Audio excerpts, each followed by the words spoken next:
ইন্নাল মুত্তাকিনা ফি জান্নাতিন ওয়া উয়ুন আখিযিনা মা আতাহুম রাব্বুহুম ওয়া ওয়াকাহুম রাব্বুহুম আযাবাল জাহিম আখিযিনা মা আতাহুম রাব্বুহুম ইন্নাহুম কানু ক্বাবলা যালিকা মুহসিনিন কানু ক্বালীলাম মিনাল লাইলি মা ইয়াহজাউন ওয়া বিল আসহারি হুম ইস্তাগফিরুন।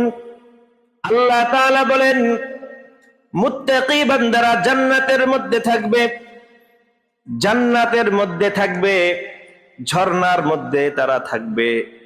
আখিরিনা মা আতাহুম রাব্বুহুম, তাদের রব তাদেরকে যে নিয়ামত দিবেন এই নিয়ামত তারা সানন্দে গ্রহণ করবেন।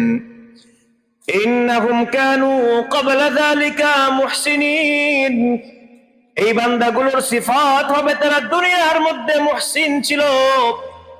কানু ক্বালীলাম মিনাল লাইলি মা ইয়াহজাউন, তাদের অন্যতম একটা সিফাত হলো এই মানুষগুলো রাতের কম সময় ঘুমাতো। কানু ক্বালীলাম মিনাল লাইলি মা ইয়াহজাউন, রাতের খুব কম সময় ঘুমাতো। দুনিয়ার সব মানুষ যখন ঘুমাতো এই সময় এই বান্দাগুলো আল্লাহকে ডাকতো, জিকির করতো, কোরআন তেলাওয়াত করতো। ওয়া বিল আসহারি হুম ইস্তাগফিরুন, সারা রাত ইবাদত বন্দেগী করার পরে রাত যখন শেষ হয়ে যায়, ফজরের সময় যখন চলে আসে, সাহরির সময় যখন চলে, এই অবস্থায় এই মানুষগুলো সারা রাত যে ইবাদত বন্দেগী করেছে, এই ইবাদতের মধ্যে কি ভুল হলো, এই ইবাদত কবুল হয়েছে কি হয় নাই, এই ভয়ে ইস্তেগফার পড়তে থাকে। আরো কিছু মানুষ এমন পাওয়া যায়, যদি এক রাতের মধ্যে 2 রাকাত তাহাজ্জুদের নামাজ পড়তে পারে, তাহলে সে মনে করে আমার থেকে বড় ওলিয়ার দুনিয়ার মধ্যে নাই। রব্বিনা ওয়া তাবিবানা ওয়া তাবিবা কুলুবিনা ওয়া মাওলানা মুহাম্মাদ সাল্লাল্লাহু তাআলা আলাইহি ওয়া আলা আলিহি ওয়া আসহাবিহি ওয়া বারাকা ওয়া সাল্লাম وبارك وسلم تسليما كثيرا كثيرا. أما بعد، فقد قال الله تعالى في القرآن المجيد وفرقانه الحميد: أعوذ بالله من الشيطان الرجيم، بسم الله الرحمن الرحيم. إن الله وملائكته يصلون على النبي يا أيها الذين آمنوا صلوا عليه وسلموا تسليما. اللهم صل على محمد وعلى آل محمد كما صليت على إبراهيم وعلى آل إبراهيم إنك حميد مجيد. اللهم بارك على محمد وعلى آل محمد كما باركت على إبراهيم وعلى آل إبراهيم إنك حميد مجيد. اللهم أرنا الحق حقا وارزقنا اتباعه وأرنا الباطل باطلا وارزقنا اجتنابه. اللهم علمنا ما ينفعنا وانفعنا بما علمتنا وزدنا علما. আলহামদুলিল্লাহ, আল্লাহ তাআলার দরবারে লাখো কোটি শুকর,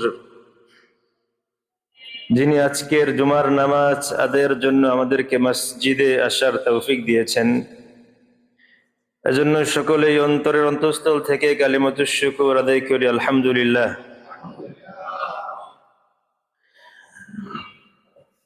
আল্লাহর নবী সাল্লাল্লাহু আলাইহি ওয়াসাল্লামের অসংখ্য হাদিস গুলোর মধ্যে থেকে একটা হাদিস নিয়ে আজকে আমরা আলোচনা করব ইনশাআল্লাহ। আবু হুরায়রা রাদিয়াল্লাহু আনহু থেকে বর্ণিত, রাসূল সাল্লাল্লাহু আলাইহি ওয়াসাল্লাম বলেন, মান আদা লি ওয়ালিয়ান ফাকাদ আযানতুহু বিল হারব ইলা আখিরিল হাদিস আও কামা ক্বালা an-নাবী সাল্লাল্লাহু আলাইহি ওয়াসাল্লাম। আল্লাহ তাআলা দুনিয়ার সমস্ত মানুষকে দুটি ভাগে বিভক্ত করেছেন। কিছু মানুষ তারা আল্লাহ তাআলার দুশমন, আল্লাহর শত্রু, আর কিছু মানুষ তারা আল্লাহ তাআলার ওলি তথা আল্লাহ তাআলার বন্ধু। শ্রেণী মূলত দুইটাই, এবং চূড়ান্ত যেই শ্রেণী বিন্যাস হবে সেখানে এই দুই শ্রেণীর মানুষই কেবল থাকবে। এক শ্রেণীর মানুষ আল্লাহর বন্ধু, আর এক শ্রেণীর মানুষ আল্লাহর শত্রু। তবে এই বন্ধুত্ব এবং শত্রুর মধ্যে অনেক তারতম্য আছে, স্তর আছে। বাকি চূড়ান্ত পর্যায়ের যেই শ্রেণী বিন্যাসটা হবে, ফারিকুন ফিল জান্নাহ ওয়া ফারিকুন ফিস সাঈর। তো আজকে আমরা আল্লাহ তাআলা যাদেরকে বন্ধু বলেছেন তাদেরকে নিয়ে কয়েকটা কথা বলবো ইনশাআল্লাহ। আল্লাহর নবী সাল্লাল্লাহু আলাইহি ওয়াসাল্লাম বলেন, মান আদা লি ওয়ালিয়ান ফাকাদ আযানতুহু বিল হারব। এই কথাটা যদিও আল্লাহর নবী সাল্লাল্লাহু আলাইহি ওয়াসাল্লাম বলেছেন, কিন্তু এই কথাটা আল্লাহ তাআলার, এটা তিনি নকল করেছেন। তার মানে এই কথাটা আল্লাহ তাআলারই, আল্লাহর নবী নিজের জবান দিয়ে আল্লাহর কথাটাকেই বলেছেন। আল্লাহ তাআলা বলেন, মান আদা লি ওয়ালিয়ান ফাকাদ আযানতুহু বিল হারব। আমার কোন বন্ধুর সাথে যে ব্যক্তি দুশমনি করে, শত্রুতা করে, বিদ্বেষ রাখে, আমি তার বিরুদ্ধে যুদ্ধের ঘোষণা দিলাম। আল্লাহর বন্ধুর সাথে যদি কোনো মানুষ বিদ্বেষ রাখে, দুশমনি রাখে, তাহলে তার বিরুদ্ধে আল্লাহর ঘোষণা। কিসের ঘোষণা? যুদ্ধের ঘোষণা। যদি আল্লাহর পক্ষ থেকে যুদ্ধের ঘোষণা হয়, স্বাভাবিকভাবে দুনিয়ার মানুষ যদি একটু শক্তিশালী হয়, সে যদি কোনো হুমকি ধমকি দেয় তাহলে রাতে ঘুম আসে না। কি বলেন? কখন না জানিয়ে এসে হামলা করে বসে। আর যদি কোন রাষ্ট্র, কোন পরাশক্তি, আমরা যাদেরকে বলি, এমন কোন পরাশক্তি যদি হুমকি দেয়, তাহলে তো সব দল একসাথে মিলে যায়, আর কারোর মধ্যে কোনো বিভেদ থাকে না। কি বলেন? এমন একটা অবস্থা হয়ে যায়। তো যা হোক, সাধারণ মানুষ অথবা সাধারণ কোনো রাষ্ট্র যদি হুমকি ধমকি দেয়, আমাদের এত দৌড়ঝাঁপ শুরু হয়ে যায়। কিন্তু সমস্ত মাখলুকের খালেক যিনি, সমস্ত সৃষ্টির স্রষ্টা যিনি, তিনি যদি যুদ্ধের ঘোষণা দেয়, আমাদের কি আরো বেশি দৌড়ঝাঁপ করা দরকার, নাকি আরো নিষ্ক্রিয় হওয়া দরকার? দৌড়ঝাঁপ বেশি হওয়া দরকার না? অথচ একেবারে উল্টা, আমরা দিনের পর দিন আল্লাহর পক্ষ থেকে যুদ্ধের ঘোষণা শুনছি, তা সত্ত্বেও আমাদের মধ্যে কোনো পরিবর্তন আসে না। কেন আসে না? কারণ আল্লাহ তাআলা আমাদেরকে সুযোগ দেন। আল্লাহু ইস্তাহজিউ বিহিম ওয়া ইয়ামুদ্দুহুম ফি তুগয়ানহিম ইয়ামাহুন। অন্য আয়াতের মধ্যে বলেন, ফামাহিরিল কাফিরিন আমহিলহুম রুয়াইদা ইন্না কাইদি মাতিন। বিভিন্ন জায়গায় আল্লাহ তাআলা বলেন আমি সুযোগ দেই। কেন সুযোগ দেই? যেন ফিরে আসে। একটু তাদেরকে ফিরে আসার সুযোগ আল্লাহ দিয়ে থাকেন।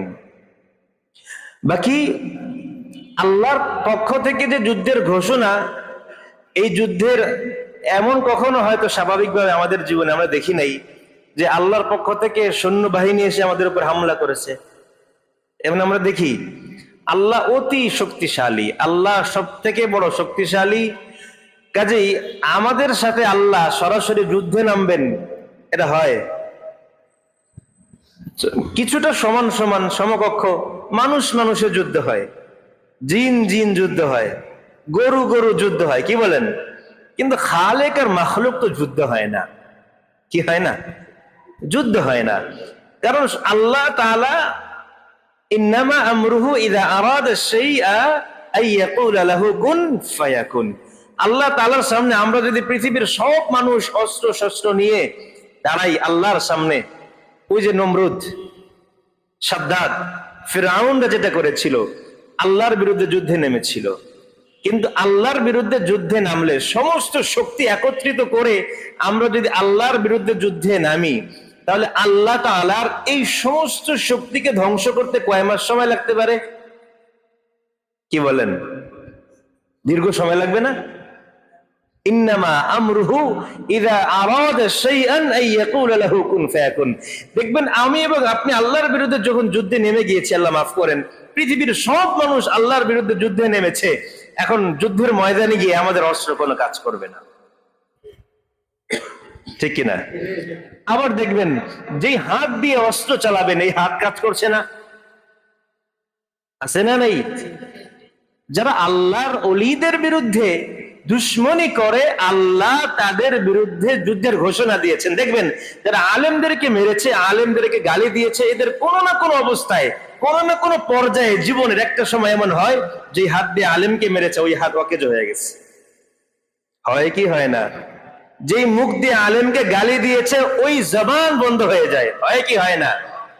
আমাদের বাংলাদেশের মধ্যে অতি পরিচিত একজন ব্যক্তি আছে, নাম বলছি না। একটা সময় ছিল এমন যে আলেমদেরকে, মাদ্রাসার তোলাবাদেরকে, ধর্মপ্রাণ মুসলমানদেরকে যেভাবে ইচ্ছা সেভাবে জুলুম করেছে, কিন্তু জীবনের শেষ প্রান্তে সেটার মুখ দিয়ে আর আওয়াজই বের হয় না। আছে না নাই? এমন ঘটনা অনেক আছে। আল্লাহর যুদ্ধটা মানুষের সাথে অস্ত্র দিয়ে হয় না, কারণ আল্লাহর যে শক্তি, এই শক্তি মানুষের শক্তির সাথে ব্যালেন্স থাকে না।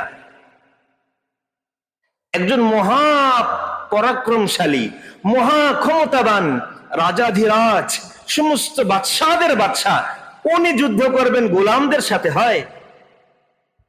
যাদের কোনো শক্তি নেই, এখানে বসেছি, দাঁড়াতে পারবো কিনা কোনো নিশ্চয়তা নাই, আমরা আবার কিভাবে খালেকের সাথে যুদ্ধে যাব? হতে পারে না। বাকি যুদ্ধটা হলো ইন্না কাইদি মাতিন। আল্লাহ বলেন আমার যেই প্ল্যান এটা বড় শক্তিশালী, আমি এমন ভাবে ধরবো বুঝতেই পারবে না যে আমি তোমাকে পাকড়াও করে ফেলেছি। যা হোক, আল্লাহ বলেন মান আদা লি ওয়ালিয়ান ফাকাদ আযানতুহু বিল হারব। ওলি কারা? ওলি কারা? ইন্নামা ওয়ালিয়ুহুমুল্লাহ ওয়া রাসূলুহু ওয়াল্লাযীনা আমানু আল্লাযীনা ইউকিমুনাস সালাতা ওয়া ইউতুনাজ যাকাতা ওয়া হুম রাকিউন ওয়া মান ইয়াতাওয়াল্লাল্লাহা ওয়া রাসূলুহু ওয়াল্লাযীনা আমানু ফাইন্না হিজবাল্লাহ হুমুল গালিবুন। ওলি হলো তারা যারা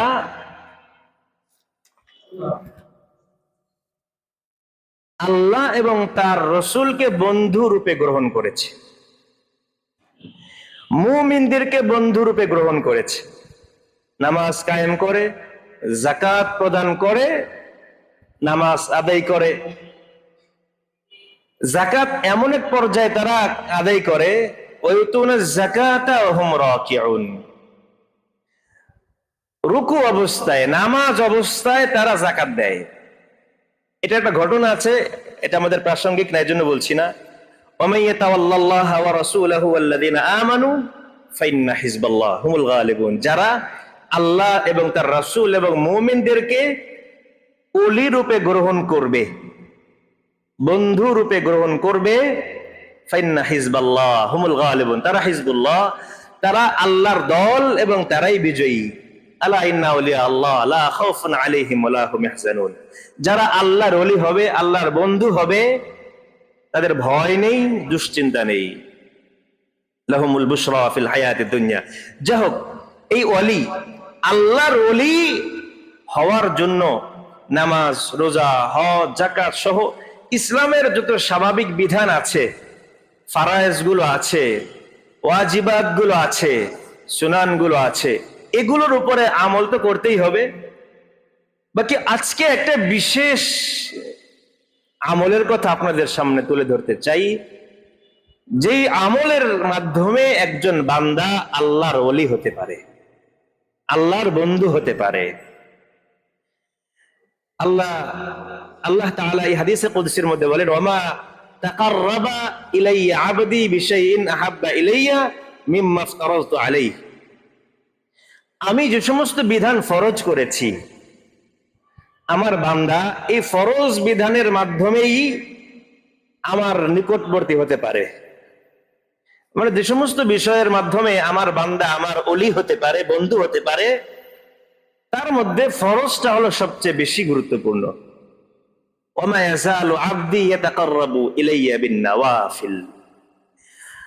ফরজ আদায় যখন হয়ে গেল, একজন বান্দা যখন ফরজ এবং ওয়াজিব পরিপূর্ণ আদায় করেছে, সুনানগুলো ঠিকমতো আদায় করেছে, এরপরে যদি সে নফল ইবাদত করতে থাকে, নফল ইবাদতের মাধ্যমে আল্লাহ বলেন সে আমার নিকটবর্তী হতে থাকে। ওমা ইয়াযালু আবদি ইয়াতাকাররাবু ইলাইয়া বিন-নওয়াফিল। নফলের মাধ্যমে আমার নিকটবর্তী হইতে থাকে, হাত্তা আহাব্বাহু, এমনকি আমি তাকে ভালোবেসে ফেলি। মানে ফরজ ওয়াজিব সুন্নাতের পরে যখন একজন বান্দা নফল গুলো বেশি বেশি করতে থাকে, তখন এই বান্দাকে আল্লাহ ভালোবাসেন। নফল গুলোর মধ্যে নফলের তো শেষ নাই, কত নফল, বিশেষ বিশেষ বিশেষ কিছু নফল আছে যেইগুলোর মাধ্যমে একজন বান্দা আল্লাহর অতি নিকটবর্তী হতে পারে। তার মধ্যে একটা নফল হলো, আল্লাহ তাআলা বলেন ওয়া মিনাল লাইল ফাতাহাজ্জাদ বিহি, যখন রাত আসবে তাহাজ্জুদ পড়েন। ওয়া মিনাল লাইলি ফাতাহাজ্জাদ বিহি নাফিলাতাল লাক। যখন রাত হবে, আরেকটা হাদিসের মধ্যে আম্মা জান আয়েশা রাদিয়াল্লাহু আনহা থেকে বর্ণিত, ওনাকে জিজ্ঞাসা করা হয়েছে রাসূল সাল্লাল্লাহু আলাইহি ওয়াসাল্লাম রাতের বেলা কেমন নামাজ পড়তেন। আম্মা জান আয়েশা উত্তর দিয়েছেন, তুমি কি ইয়া আইয়ুহাল মুজাম্মিল পড়ো না?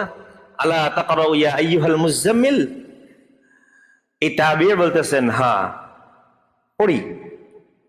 বলতেছেন আম্মা জান আয়েশা যে আল্লাহ তাআলা সূরাতুল মুজাম্মিলের শুরুতে তাহাজ্জুদের নামাজ ফরজ করেছিলেন। এরপরে আল্লাহর নবী সাল্লাল্লাহু আলাইহি ওয়াসাল্লাম এবং সাহাবা একরাম 1 বছর পর্যন্ত তাহাজ্জুদের নামাজ ফরজ হিসেবেই পড়েছেন।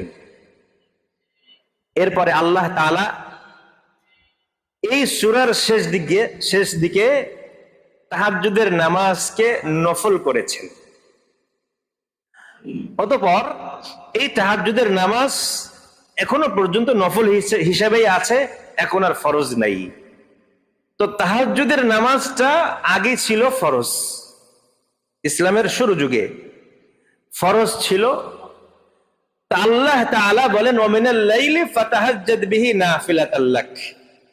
রাতের নামাজটা কিয়ামুল লাইল, তাহাজ্জুদের নামাজ, এটা আপনি নফল হিসাবে পড়েন। আমার মনে হয় এমন কিছু মানুষ পাওয়া যেতে পারে যারা জীবনে কখনোই নফল পড়ে নাই, তাহাজ্জুদ পড়ে নাই। নফল বলতে তাহাজ্জুদ আছে কি নাই? আমার মনে হয় নাও থাকতে পারে। বাকি আমার মনে হয় এমন কিছু মানুষ পাওয়া যেতেই পারে যারা জীবনে কখনোই তাহাজ্জুদের নামাজ পড়ে নাই। অথচ তাহাজ্জুদের নামাজটা এমন, আল্লাহ তাআলা বলেন আপনি যদি তাহাজ্জুদের নামাজ পড়েন, আসা আইয়াবআসাকা রাব্বুকা মাকামাম মাহমুদা, তাহলে আশা করা যায় আল্লাহ তাআলা আপনাকে সম্মানিত স্থানে পৌঁছে দিবেন। তাহাজ্জুদের নামাজের মাধ্যমে সম্মানিত জায়গায় পৌঁছে দিবেন। এই দায়িত্ব কার? আল্লাহ তাআলার। আসেন আমরা দেখি তাহাজ্জুদের কয়েকটা ফজিলত। তাহাজ্জুদের নামাজ বিশেষ মুমিন ছাড়া কারো পক্ষে পড়া সম্ভব নয়। আল্লাহ তাআলা সূরা সাজদার মধ্যে মুমিনদের প্রশংসা করেছেন। এখানে আল্লাহ তাআলা মুমিনদের আলোচনা করতে গিয়ে ইন্নামা ইউমিনু বিআয়াতিনা আল্লাযীনা ইযা যুক্কিরু বিহা। মুমিনদের পরিচয় আল্লাহ তাআলা দিতে গিয়ে পরের আয়াতে বলেন, তাতাজাফা জুনুবুহুম আনিল মাদাজি' ইয়াদউনা রাব্বাহুম খাউফাও ওয়া তামাআ ওয়া মিম্মা রাযাকনাহুম ইউনফিকুন। বিশেষ মুমিন যারা, তাদের একটা অন্যতম সিফত হলো তারা রাতে যখন সব মানুষ ঘুমিয়ে থাকে, এই সময় তারা বিছনা থেকে তাদের পার্শ্ব আলাদা হয়ে যায়, ইয়াদউনা রাব্বাহুম খাউফাও ওয়া তামাআ, সেখানে নামাজ পড়ে, জিকির আজগার করে, আল্লাহকে ভয় এবং আশা নিয়ে ডাকতে থাকে। এই সিফত কাদের? বিশেষ মুমিনদের। তাহলে আল্লাহর প্রিয় যারা, প্রিয় বান্দা, বিশেষ মুমিন, তাদের একটা সিফত হলো তাহাজ্জুদের নামাজ পড়া। রাতে যখন সব মানুষ ঘুমিয়ে থাকে, এই সময় সে আল্লাহকে ডাকতে থাকে, এটা তার একটা সিফত। তাহাজ্জুদের নামাজ আল্লাহ তাআলার সবচেয়ে প্রিয় বান্দাদের একটা সিফত। সবচেয়ে প্রিয় বান্দা হলো মুহসিন। কি?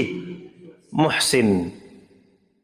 ওই যে হাদিসে জিবরিলের মধ্যে জিবরিল আলাইহিস সালাম আল্লাহর নবীকে জিজ্ঞেস করেছিলেন, মাল ইহসান, আখবিরনি আনিল ইহসান, ইহসান সম্পর্কে বলেন। আল্লাহর নবী বলেছেন, আন তা'বুদাল্লাহ কাআন্নাকা তারাহু ফাইন লাম তাকুন তারাহু ফাইন্নাহু ইয়ারাক। মুহসিন বান্দা তারা যারা ইবাদত করে এই অবস্থায় যে আমি একটা সাজদা করছি, আমার কাছে এটা অনুভব হচ্ছে আমি আল্লাহর কুদরতি পায়ে সাজদা করলাম। বলেন, আমরা যখন নামাজ, তেলাওয়াত, জিকির আজগার করি, তখন আমাদের এই হুজুরে কলব যেটা আছে, আল্লাহ আমার সামনে আছেন বা আমি আল্লাহর সামনে আছি, এই অবস্থা থাকে? সাধারণত থাকে না। এমন হচ্ছে নামাজ পড়তেছি, নামাজের কয় রাকাত হলো এটাও তো অনেক সময় মনে থাকে না। নামাজের মধ্যে কি পড়ছি না পড়ছি এটাও মনে থাকে না। অথচ মুহসিন বান্দা যারা, তারা ইবাদত করে এই অবস্থায় যে ইবাদতের মধ্যে তার দিলের মধ্যে এটা থাকে যে আল্লাহ আমাকে দেখছেন বা আমি আল্লাহকে দেখছি। তো এই মুহসিনদের একটা সিফত হলো তাহাজ্জুদের নামাজ। আল্লাহ বলেন,